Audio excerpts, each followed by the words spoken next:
Huenda katika maisha umekutana na conspiracy theories nyingi kuihusu Illuminati. Huenda ndani yake kuna ukweli kidogo, au pia kuna mambo tu ya kufikirika. Leo karibu nami katika Uhalisi TV kujadili na kumfahamu mwanzilishi wa Illuminati, Adam Weishaupt, na tujadili pia na kufahamu Illuminati kwa nani. Adam Weishaupt alikuwa mwanafalsafa na profesa wa sheria kutoka Bavaria na mwanzilishi wa Illuminati ya Bavaria mwaka wa 1776. Falsafa zake zilijikita zaidi katika Enlightenment, huku akisisitiza matumizi ya akili, elimu na uhuru wa kufikiri kuliko mamlaka ya kidini au kisiasa yasiyoweza kuhojiwa. Alizaliwa tarehe 6 Februari mwaka 1748 huko Ingolstadt, Bavaria, eneo ambalo leo ni sehemu ya Ujerumani. Alitoka katika familia iliyokuwa na uhusiano na elimu na sheria. Baba yake Johann Georg Weishaupt alikuwa profesa wa sheria. Baba yake kwa bahati mbaya alifariki Adam akiwa bado mtoto mdogo. Hivyo Adam alilelewa kiasi kikubwa na godfather wake Johann Adam von Eastad, ambaye pia alikuwa msomi na mtu mashuhuri katika elimu. Eastad alimpa elimu kali iliyomzoesha Adam kusoma na kuchunguza mawazo kwa kina. Akiwa kijana alisoma sana falsafa, historia, sheria na maandiko ya kidini. Alivutiwa sana na mawazo ya Enlightenment yaliyosisitiza akili, uchunguzi, elimu na uhuru wa kufikiri. Jambo lililomjenga sana Weishaupt ni kwamba alikulia katika kipindi ambacho kanisa, serikali na taasisi za elimu zilikuwa na mamlaka kubwa sana. Baadaye alianza kujiuliza kama mamlaka hizo zilipaswa kukubaliwa bila kuhojiwa. Hilo ndilo lililochangia mawazo yake ya baadaye kuhusu elimu, akili, mabadiliko ya jamii pia. Alipofika utu uzima akawa profesa wa sheria katika chuo kikuu cha Ingolstadt mwaka wa 1776. Akiwa na miaka 28 tu akaanzisha Illuminati ya Bavaria. Adam Weishaupt alikuwa profesa wa sheria katika chuo kikuu hicho cha Bavaria, huku alikuwa ameathiriwa sana na mawazo ya Enlightenment, hasa akili, elimu, uhuru wa kufikiri na kukosoa mamlaka. Tarehe 1 Mei mwaka 1776, akiwa na umri wa miaka 28 tu, alianzisha kikundi kidogo alichokiita Perfectibilists, yaani kwa lugha nyingine Band der Perfectibilisten. Baadaye kikundi hicho kikajulikana kama Illuminati. Je, alianzaje? Mwanzoni hakukuwa na maelfu ya watu, ilikuwa kikundi kidogo tu sana cha wanafunzi aliowaamini. Weishaupt alitaka kuunda jumuiya ambayo wanachama wake wangejifunza falsafa na historia, wangefundishwa kufikiri na kujitegemea, wangejadili namna ya kuboresha jamii na wangekuwa na nidhamu na maadili binafsi. Kwa sababu mazingira ya kisiasa na kidini ya Bavaria yalikuwa magumu, kikundi hicho kilifanya mambo mengi usirini. Kati ya mawazo makuu yake Adam Weishaupt, yule profesa, ilikuwa akili na elimu, aliyoamini kwamba inaweza kumkomboa mwanadamu kutoka katika ujinga na ushirikina. Aliona watu wanapaswa kujifunza kufikiri na kwa kujitegemea wao wenyewe.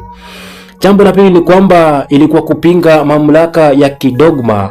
Alikuwa mkosoaji na mamlaka za kidini na kisiasa.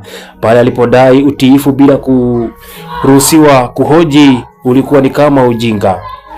Ya tatu ilikuwa ni uhuru wa kufikiri, ambapo alitetea mazingira ambayo mtu angeweza kuchunguza mawazo mbalimbali bila kulazimishwa kukubali fundisho fulani. Pia maadili ya kibinadamu, alisisitiza wazo kwamba jamii bora inapaswa kujengwa juu ya maadili, busara na ustawi wa kibinadamu badala ya upendeleo wa tabaka. Ya mwisho, jamii yenyewe, usawa ilipaswa kuwa nao. Zaidi alikuwa na mawazo ya kupunguza baadhi ya tofauti za mamlaka na upendeleo wa kijamii uliokuwepo katika mfumo wa wakati wake huo.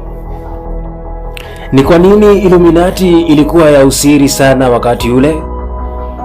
Jiunge na mimi tuendelee kwa ndani kuchambua mbona Illuminati ilionekana kuwa ya siri ndani. Weishaupt alikuwa akipinga baadhi ya mamlaka za wakati wake, hasa ushawishi mkubwa wa kanisa la Katoliki katika elimu ya maisha ya jamii. Kwa hiyo hakutaka mawazo yake yawekwe wazi kwa kila mtu. Alitengeneza mfumo wa madaraja, yaani kwa lugha ya Kiingereza degrees, ndani ya shirika, ambapo mwanachama hakujua kila kitu kuhusu shirika mara moja. Kisha akakutana na Baron von Neige mwaka wa 1780. Mtu muhimu sana aliingia kwenye historia ya Illuminati, Adolf Freiherr Neige. Alikuwa mtu mwenye connections nyingi na uzoefu wa mashirika ya siri, na alisaidia sana kuipanua na kuipanga Illuminati. Kutokana na ushawishi wake, idadi ya wanachama ikaongezeka na shirika likaanza kuwa na mtandao mpana zaidi katika eneo la Ujerumani. Lakini serikali ikaingilia kati. Mamlaka za Bavaria zilianza kuwa na mashaka kuihusu, na kuhusu mashirika ya siri, Illuminati ikiwepo mmoja wake. Mwaka wa 1788 serikali ilitoa amri iliyopiga marufuku Illuminati. Hapo ndipo historia yake rasmi inaanza kufifia Illuminati. Baadaye hadithi nyingi zikaanza kusambaa kwamba Illuminati waliendelea kwa siri na kuingia ndani ya serikali, benki na mashirika mengi. Tatizo ni kwamba hakuna ushahidi wa kuaminika unaonyesha kwamba Illuminati ya Weishaupt iliendelea kama shirika moja lenye nguvu baada ya kupigwa marufuku na serikali ya Bavaria. Na hapa ndipo historia halisi inatofautiana sana na conspiracy theories zile ambazo unaziona leo huko mitandaoni na pia kwenye vichapisho mbalimbali.